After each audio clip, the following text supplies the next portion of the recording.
저번에 덜 혼났어? 내 말이 어렵니? 아니요, 그게 아니라요. 김인턴, 그럼 가서 커피 좀 타와봐. 커피는 여자가 타줘야 제맛이지. 예쁜 여자가 타주면 얼마나 흥분되는데. 하하. 그러세요? 아, 그나저나 이번에 저희 부서 새로 본부장님 오신다는 소문 돌던데 부장님은 아시는 거 있으세요? 워낙 윗분들이랑 잘 만나시니. 말다니 그런 걸 왜 신경 써? 나도 아는 게 없어. 하도 비밀로 부처대서 어디서 뭐하다 굴러오는 연놈인지 모른다고. 윗사람들이 쉬쉬하는 거 보면 분명 낙하산일 거야. 그나저나 우리 김인턴 오늘따라 예뻐 보이네. 하하. 저야 뭐 늘 그렇죠. 꾸준히 관리한 탓이랄까요. 그러게? 돈을 많이 처바르나 보네? 몸도 탄탄하고 말이야. 어디 한번 만져봐도 돼? 부장님, 그건 좀 아니죠. 그거 엄연한 성추행이라고요. 뭐? 성추행? 동료끼리 가볍게 한두 마디 한 거 가지고 새삼 성추행이라고 하면 이 세상 사람들 다 잡혀가게? 과민 반응하는 거 아니야? 과민 반응이라뇨. 어디 가서 그러시면 신고당해요. 아시겠어요? 술 기운에 제 허벅지를 스치듯 만진 부장님 때문에 저는 이성의 끈이 끊기고 말았어요. 다방 여자 취급하면서 굳이 자신의 옆에 앉아서 수발들을 하는데 겨우 붙잡고 있던 분노가 싹 터져버렸습니다. 깊은 한숨을 한번 내쉰 뒤 부장님에게 말을 하기 시작했어요. 김인턴 가서 커피 좀 내오라니까. 오늘따라 좀 굼뜬데? 빠릿빠릿하게 안 움직여. 커피는 본인이 타서 드세요. 네가 직접 타서 드시라고요. 맨날 나한테 커피 심부름 시키고 지랄이야. 김인턴 돌았어? 잘리고 싶은 거야? 네 아빠가 여기 사장이라도 돼? 감히 지랄? 까라면 까야지.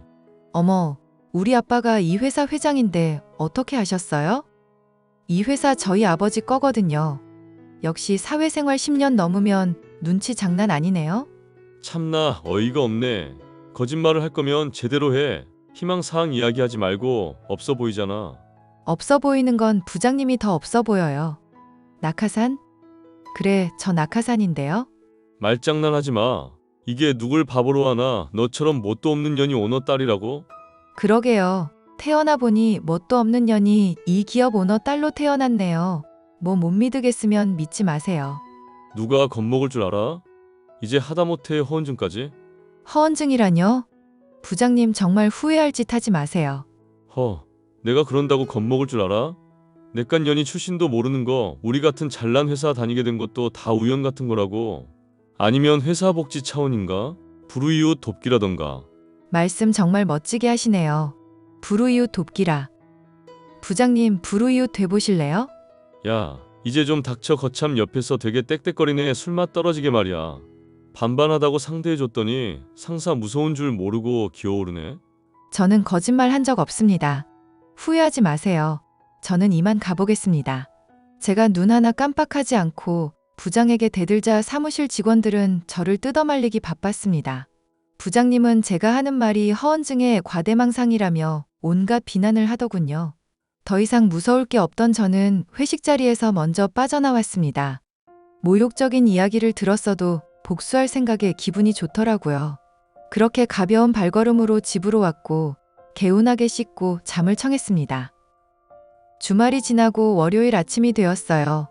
일부러 힘 좀 주려고 아침 일찍 숍에 들러 머리 손질도 받고 피부 관리도 받았습니다. 말끔하게 차려입고 회사에 출근하니 부장이 달려와서는 사과하라며 시비를 걸더라고요.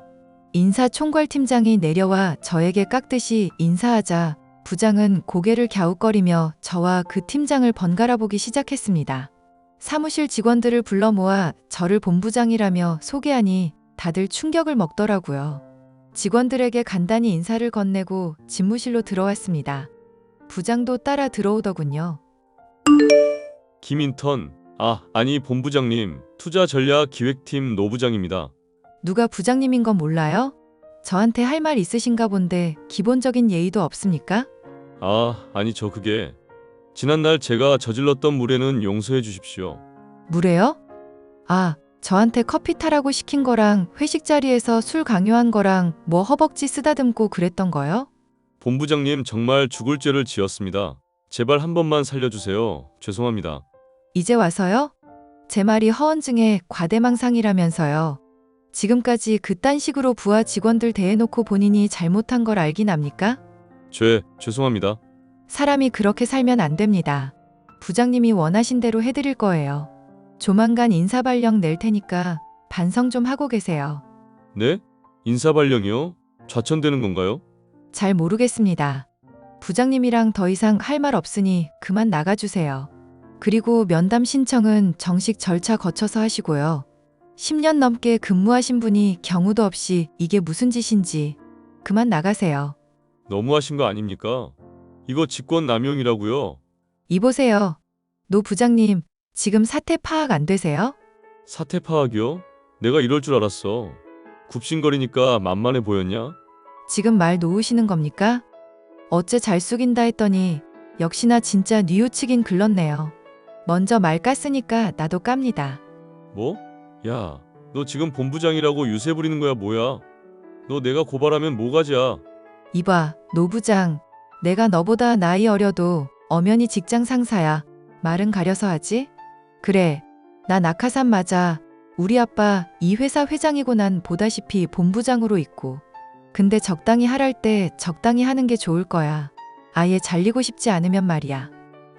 내가 인사팀에 고발해서 너 먼저 끌어내릴 거야. 한번 해보시던가. 사람들이 말 안 해주더나? 당신 이미 이미지 바닥 찍었거든. 뭐? 아무튼 그런 줄 알고 미리 짐 싸두고 있어. 더 이상 깝죽거리지 말고. 며칠 뒤 부서 회의 시간에 저는 그동안 모은 증거와 여러 사람들의 증언을 바탕으로 부장을 공개 처형해버렸습니다.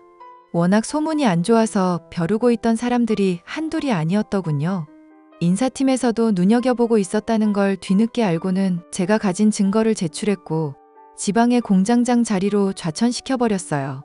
일부 직원들은 너무 과한 처사 아니냐며 불만을 토로하기도 했지만 금방 수긍했습니다. 아니, 이게 어떻게 된 거야? 본부장님 설명 좀 부탁드립니다. 저도 좀 놀랐습니다. 새로 오는 본부장님이 김인턴일 줄은. 제가 말했죠? 사실 말하긴 부끄럽지만 노 부장 말처럼 저 낙하산 맞아요. 그래도 밑바닥부터 배워야 한다고 말단 사원부터 시작했네요. 아버지 뜻이 그래서. 미리 말씀드리지 못해서 죄송해요. 아버지? 아버지가 누굽니까? 회장님이요. 헉, 본부장님 그냥 빈말로 하셨던 게 아니었군요. 왜 갑자기 존댓말이에요. 평소 하던 것처럼 해요. 우리끼리 있을 땐 말씀 편하게 하세요. 어떻게 그래요? 직급도 높으시고 회장님 자제분인데. 그동안 저희가 무례를 범했던 건 아닌가 걱정이네요. 과장님까지 왜 그러세요? 그냥 전처럼 편하게 대해주세요. 안 그러면 저 삐집니다. 알겠어. 우리도 당황스러워서 그래. 와, 인생 역전. 역전이 아니구나. 아무튼 앞으로 잘 부탁드려요. 직책이 직책이니만큼 해야 할 일도 많아지고 차라리 사원일 때가 나았네요. 무슨 검토할 서류가 이렇게 많은지. 저희가 부지런히 도와드릴게요. 너무 걱정하지 마세요. 역시 대리님, 조만간 저희끼리 식사 한번 해요. 본부장 된 기념으로 한턱 쏩니다. 2년 뒤 저는 부서원들의 도움으로 열심히 본부장 직책을 마무리하고 전무 직책으로 승진했어요. 전무실로 가면서 대리님과 과장님을 연봉 2배로 올려주며 개인 비서로 스카우트했습니다. 그리고 곧 결혼 예정이에요. 누구냐고요? 바로 제 옆에서 온갖 투정을 다 받아주던 이 대리 말입니다. 사촌 오빠와 함께 경영 수업을 받으며 바쁜 나날을 보내고 있지만 이제야 저다운 인생을 사는 것 같아 마음이 놓여요. 세상을 살다 보니 별의별 일이 다 있다지만 직장의 노부장 같은 암적인 존재들은 꼭 있더라고요. 많은 사람들이 잘릴까봐, 다른 불이익을 당할까봐 이러지도 저러지도 못하는 경우가 많다고 합니다. 제가 언젠가 아버지의 회사를 물려받아 진정한 오너가 되면 모두가 평등하고 함께할 수 있는 회사를 만들 거예요. 또 다른 꿈을 꾸며 매일을 열심히 살려고 노력하겠습니다. 제 사연은 여기까지고요. 긴 사연 들어주셔서 감사합니다.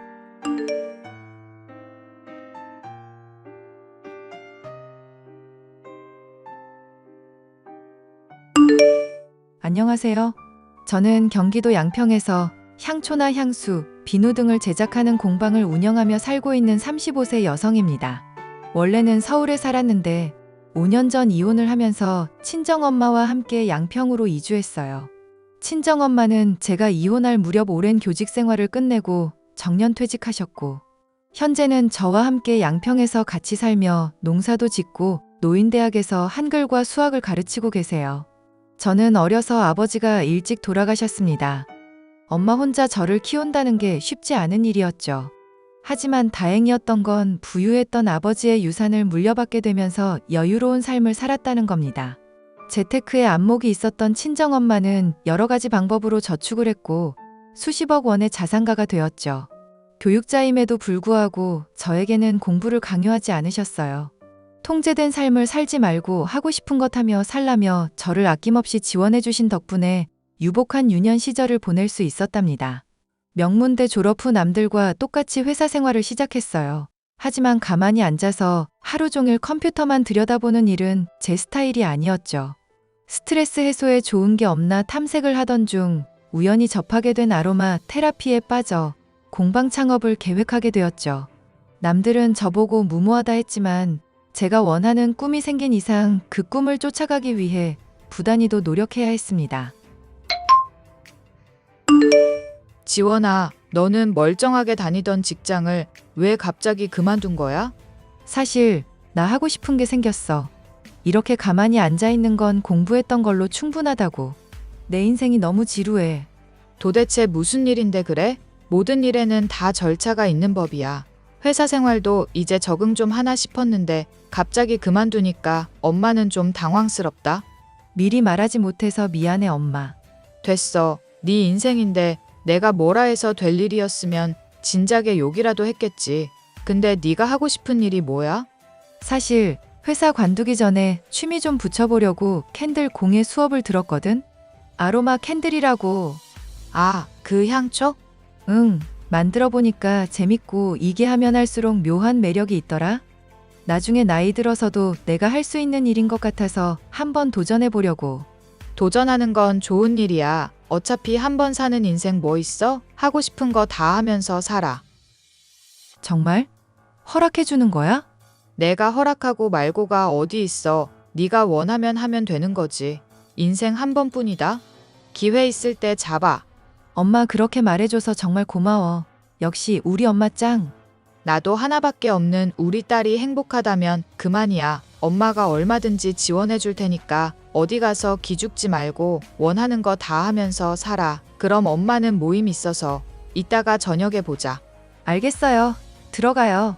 그렇게 다니던 회사를 그만두고 아로마 테라피, 조향사, 캔들 등 여러 가지 자격증을 취득하며 본격적인 준비를 하게 되었습니다. 창업을 위해 상가를 알아보는데 부동산에서 분양 상담사로 일하고 있던 남편을 만나게 되었어요. 번화가도 좋지만 공방 특성상 조금 한적하고 고즈넉한 곳에 있으면 좋겠다 싶어서 여기저기 많이 다니던 참이었죠. 그 중에 마음에 드는 곳이 있어서 상담하고 가게 계약을 체결했습니다. 새로 지어진 건물이어서 그런지 시설도 좋고 주변 아파트 단지들이 많아서 접근성이 좋은 최적의 장소였죠. 남편이 처음으로 몇 천만 원 수수료를 받았다며 가게에 커피를 사들고 온 걸 시작으로 연애를 하게 되었습니다. 나이도 동갑이었던 데다 열심히 일하는 게 보기 좋았고 남편도 저를 보고 한눈에 반했다고 했었거든요. 남편은 고등학교를 졸업 후 군대를 다녀와 이렇다 할 직장에 다니지 못하다 우연히 분양 상담사 일을 시작했다고 합니다. 홀시어머니를 모시며 살고 있었고 경기도 김포의 30평대 아파트에 거주하고 있었죠. 2년 정도 불같이 연애 후 미래를 함께하기로 약속하고 양가 집안에 인사를 드리기로 했습니다. 인사를 드린 뒤 시어머니와 번호 교환을 했는데 아직 결혼도 안 했는데 매일같이 연락해오며 사사건건 참견질을 시작하셨어요. 시어머니는 아들 부심이 대단한 사람이었습니다. 이때까진 몰랐어요. 점점 어두워질 제 미래를 말이죠. 예, 전화를 했는데 받질 않는구나. 톡은 가능한 거냐? 어머니 죄송해요. 전화를 깜빡하고 못 받았네요. 정신이 없었어요. 내가 바쁘면 얼마나 바쁘다고. 내가 몇 번을 전화했는데 너 이러는 거 점수 깎이는 거다? 죄송해요. 무슨 일 있으세요? 연락을 다 주시고.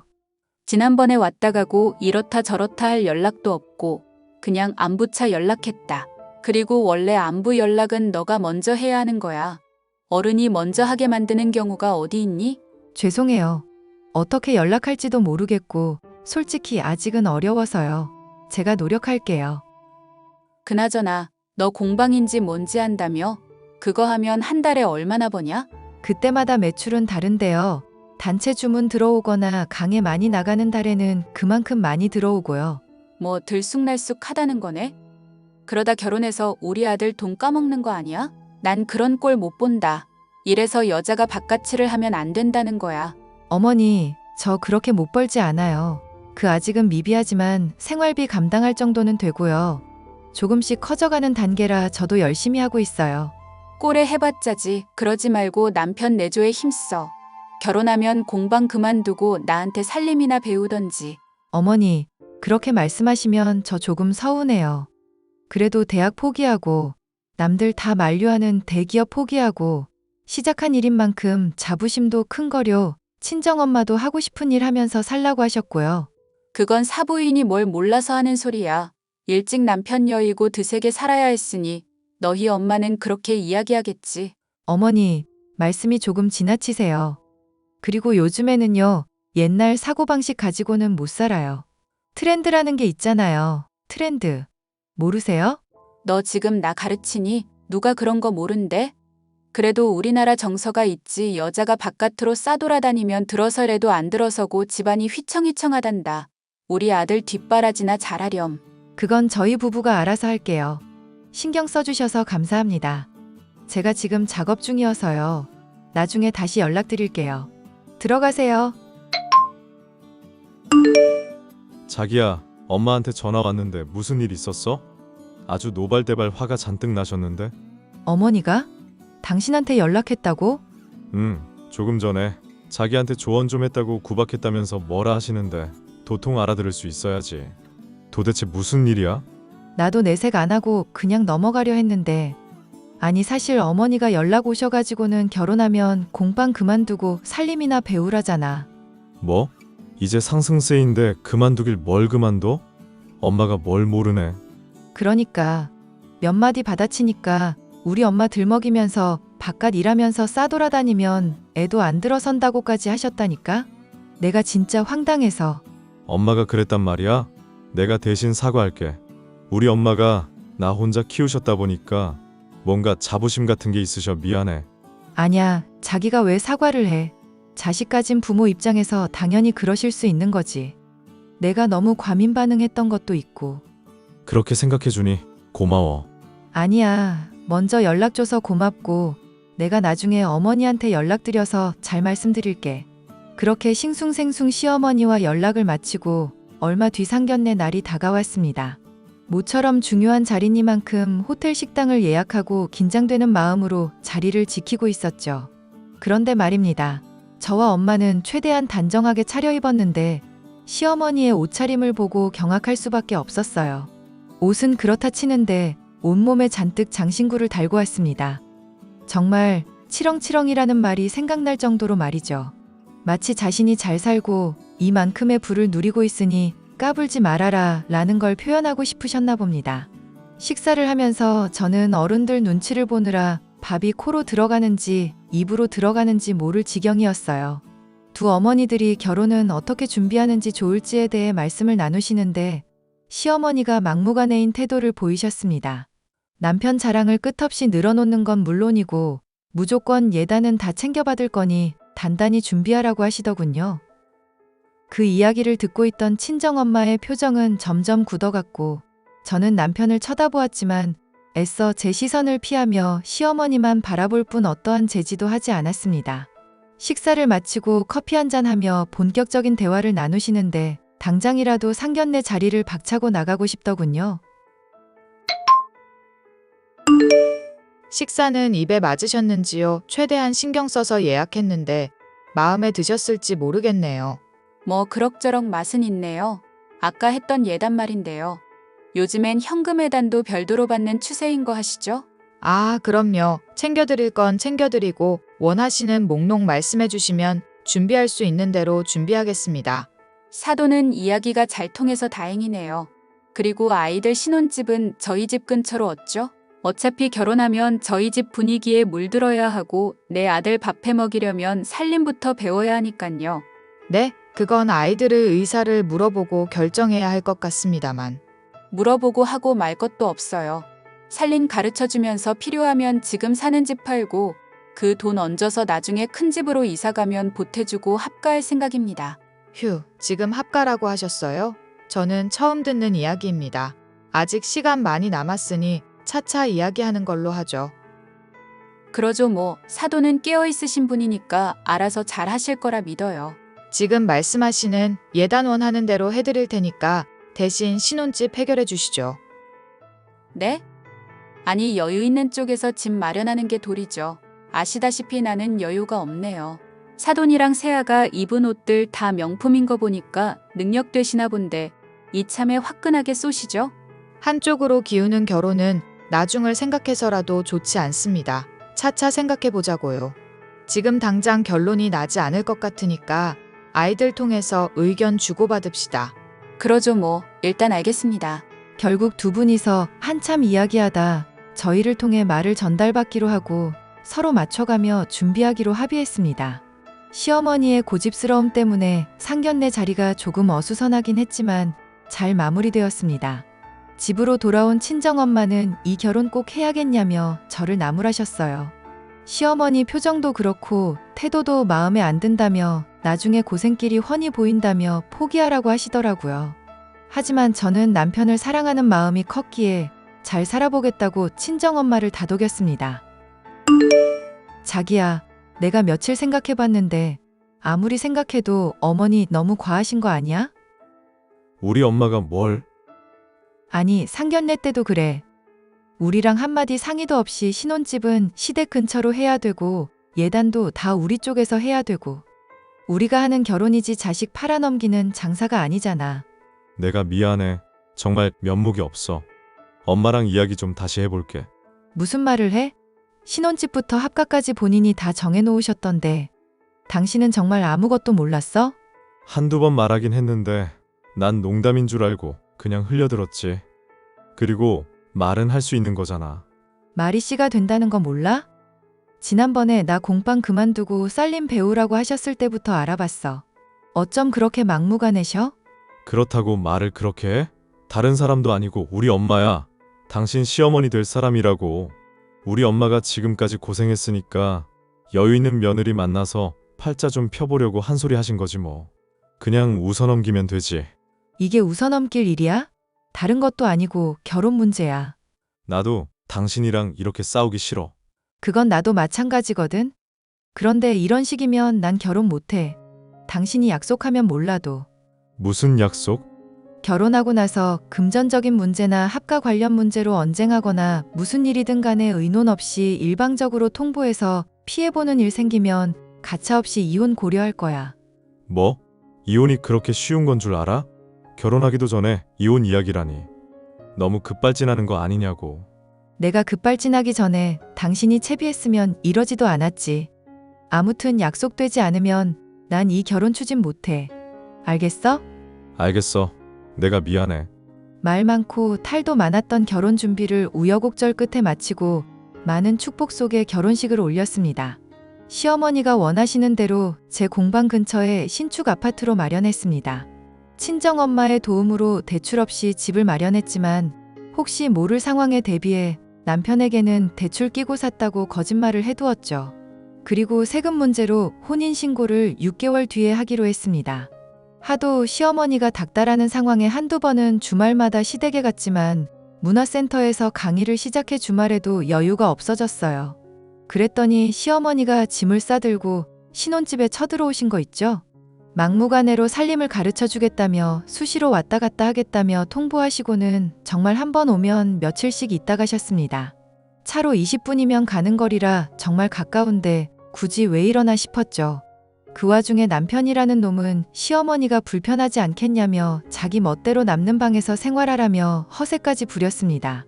시어머니는 이때다 싶었는지 조금씩 짐을 옮기기 시작했고 저희는 합가나 다름없는 생활을 하게 되었죠.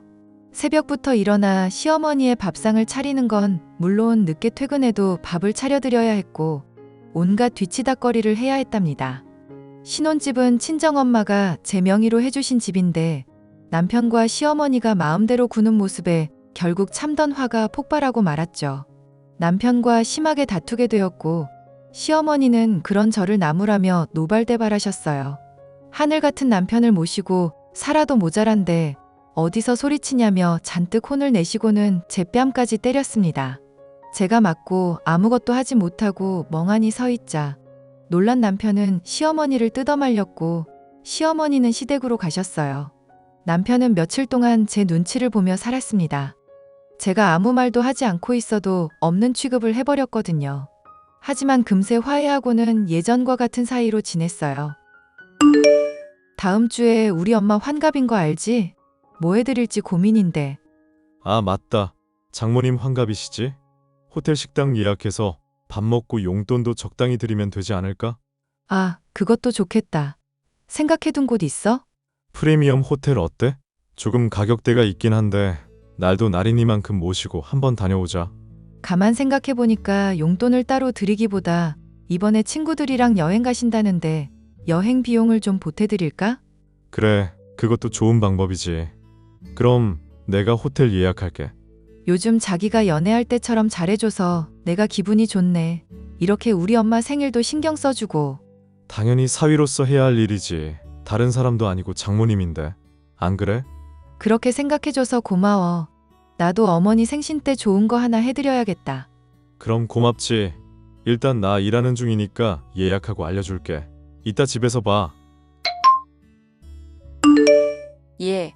너 이번에 너네 엄마 생일에 호텔 식당 가서 밥 먹기로 했다며? 네 엄마는 곧 죽을 양반이 무슨 환갑잔치를 한다니? 네? 지금 뭐라고 하셨어요? 그리고 잔치 안 하고 그냥 식사만 하기로 했어요. 어머니도 그날 같이 가세요. 됐다 해. 난 어디 가서 그렇게 돈 헤프게 안 쓰고 다녀.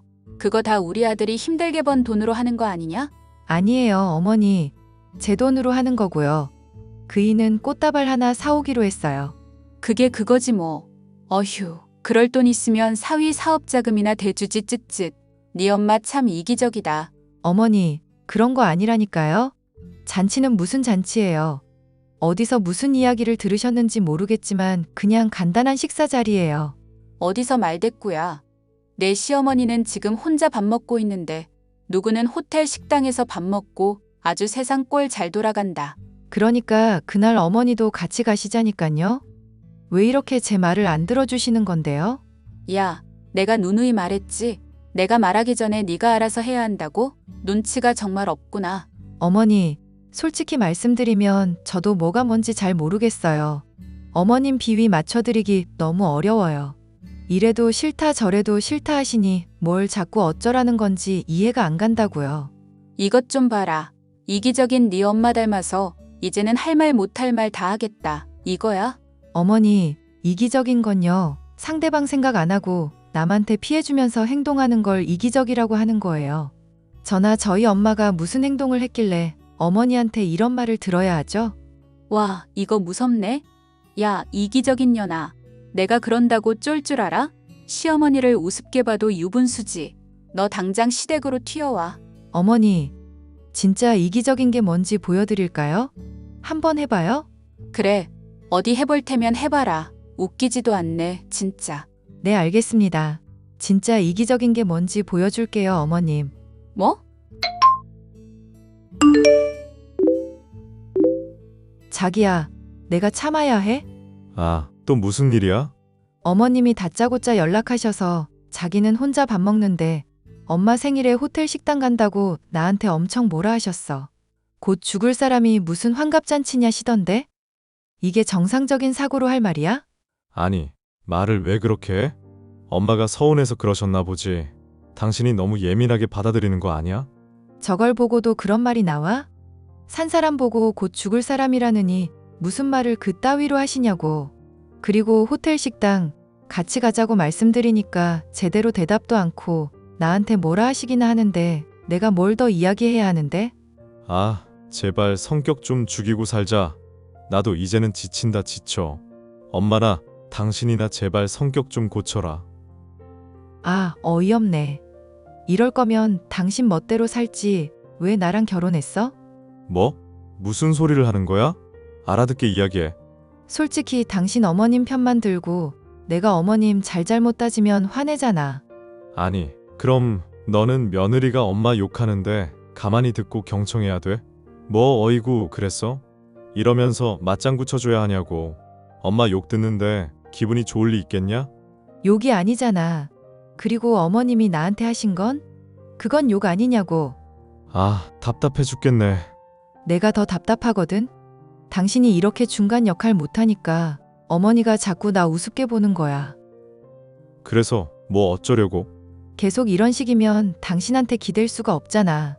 그럴 거면 그냥 어머니랑 살아 나랑 살지 말고. 지금 이혼이라도 하자는 소리야? 사람이 왜 이렇게 예민해? 그래, 이혼하자. 난 더는 못 살겠어. 우리 이혼해. 그렇게 저는 남편과의 결혼 생활을 더 이상 유지할 수 없다. 판단되어 변호사 사무실을 찾아갔습니다. 솔직히 혼인신고를 하지 않아서 이혼이라고 할 것도 없지만 이왕 이렇게 된 거 잘잘못을 따지고 싶었습니다. 6개월이 채 되지 않는 시간 동안 기가 다 빨렸고 결혼하며 손해본 금전적인 부분을 돌려받기 위해 소송을 준비하기로 했어요. 혼인신고를 하지 않았지만 결혼식도 올렸고 사실혼 관계나 다름없기 때문에 상대방에게 과오의 책임을 물어 위자료를 받을 수 있다고 했습니다. 며칠 뒤 소송을 준비하는 과정에서 남편이 사업을 구상하고 있다는 핑계로 거액의 대출을 받은 사실과 바람까지 피우며 상간녀에게 돈을 퍼다 나르고 있는 정황을 포착했습니다. 심지어 제3금융권에서 대출도 받았더군요. 남편의 휴대폰으로 모든 증거를 모은 뒤 모든 준비를 마치고는 이혼을 통보했습니다. 남편이 출근한 틈을 타 이삿짐 센터를 불러 남편과 시어머니의 짐을 모조리 시댁으로 보내버렸어요. 아니나 다를까 시어머니가 연락을 해오더군요. 아니, 세아가 세상에 이런 경우가 어딨니? 부부 싸움을 좀 했기로서니 이따위로 행동하라고 누가 가르쳤어. 너 친정에서 이렇게 가르치던. 아, 말씀 잘하셨어요. 저 엄마한테 배운 거 써먹는 중인데요. 제가 받은 만큼 돌려주려고요. 뭐? 너 지금 그게 무슨 소리야? 우리 아들 집에서 발 뻗고 편하게 사는 주제에. 너 지금 당장 튀어와. 제가 왜요? 왜 그래야 하는 거죠? 우리 아들 집이요? 여기 제 이름으로 된 제 집이에요. 그럴 리가 없는데? 그럴 리가 없긴요. 대출 껴서 샀다고 뭐 그런 거 들으신 모양인데 그이 돈 들어간 거 하나도 없고요. 대출 없이 저희 엄마가 사준 제 집이에요. 아시겠어요? 하, 참나. 야, 너 재산 분할해야 하는 거 알지? 예금이고 뭐고 절반 내놔. 재산 분할이요? 오히려 제가 받아도 모자란데 감히 어디서 재산 분할을 운우네요? 이혼하면 당연히 재산 분할해야지. 뭣도 모르는 년이. 기억 안 나세요? 저희 세금 문제로 혼인신고 나중에 하기로 한 거. 즉, 지금 혼인신고 안 되어 있다고요. 사실혼 관계이긴 하지만 오히려 제가 퍼다 나른 돈이 아마 더 많을 거예요. 그거 되돌려 받으려고 청구 소송 거는데 어머니 감당하실 수 있어요? 지금 저한테 이러실 때가 아닐 텐데? 야, 너 지금 소송이라고 했어? 꼭 그렇게까지 해야 해? 네, 이렇게 해야겠네요. 유책 사유는 그이가 전적으로 가지고 있어서요. 지금 같은 회사 여직원이랑 바람도 피우고 아주 살판났나 보던데요. 내가 시원찮으니까 바깥으로 눈 돌리는 거다. 네가 집안일 배우고 내조에만 힘썼어 봐. 다른 여자들한테 눈 돌리고 다니나. 그리고 어머니도 유책 사유래요. 뻑하면 신혼집에 쳐들어와서 이거 해라 저거 해라 스트레스 다 주고. 고부 갈등이 왜 생기는 줄 아세요? 자기 아들만 잘난 줄 알고 며느리 미워해서 시세 마느라 생긴 거래요. 참나. 그럼 귀한 아들 꼬셔서 나한테 뺏어갔는데 네가 죄인이지. 평생을 끼고 살았는데 하루아침에 뺏긴 기분을 네가 알아? 아, 그러셨어요? 그러니까 두 분이서 오순도순 살게 도와드릴 테니까 여생 함께 잘 사세요. 뭐? 이럴 순 없어. 나랑 이야기 좀 해. 더 이상 할 말 없어요. 한 번만 더 연락하면 경찰에 신고하고 그나마 선물해준 외제차랑 현금에단 다 돌려받을 거니까 닥치고 사세요. 아, 아니, 아가야. 그렇게 남편이 매일같이 찾아와 무릎 꿇고 비는 탓에 소송은 취하하기로 했습니다. 말끔히 짐을 챙겨서 나가는 조건으로 원만한 합의를 했고 대신 상간녀 소송을 진행했죠. 상간녀로부터 3천만 원의 보상금을 받게 되었고 그동안 여기저기 대출을 받은 남편은 외도 사실이 소문나 회사에서 권고사직을 당하는 바람에 실업자가 돼버렸습니다. 2억 원이 넘는 빚을 갚아야 했고 가지고 있던 외제차, 시댁을 팔아 겨우 절반을 갚았다고 하네요. 막노동이나 아르바이트를 전전하며 달에 200이 넘는 빚을 갚고 있다는데 제가 알기론 월급이 250 정도밖에 안 되는 걸로 알아요. 이후에도 시어머니가 도와달라며 친정집까지 찾아왔으나 저는 매몰차게 행동했습니다. 법원에 접근 금지, 통신 제한도 걸어버렸어요. 신혼집도 대충 정리하고 부동산에 내놓아 버렸습니다. 그 뒤로 서울에서의 생활을 청산하고 친정엄마와 함께 양평으로 이사를 했답니다. 공방은 홍보도 하고 점차 입소문을 타게 되면서 월 매출 1,000만 원 가까이 벌게 되며 조금씩 성장해 나가고 있습니다. 기업 강의도 나가고 플리마켓도 하고 협회 초빙 강사로도 활동하게 되면서 앞으로는 더욱더 승승장구할 예정이고요. 이혼이랄 것도 없지만 이별의 아픔을 어느 정도 극복하면 마음 맞는 좋은 사람도 생겼으면 좋겠네요. 제 기막힌 이혼 사연은 여기까지입니다. 어떠셨나요? 사람이란 무릎 가진 것에 욕심내지 말고 주어진 상황에 맞춰 살아야 한다는데 뱁새가 황새 쫓다 가랑이 찢어진 꼴이 되고 말았네요. 저도 항상 겸손한 마음으로 사람들에게 베풀며 인생을 살아가 볼까 합니다. 이런 제 사연에 공감이 되셨다면 응원의 댓글 부탁드리겠습니다.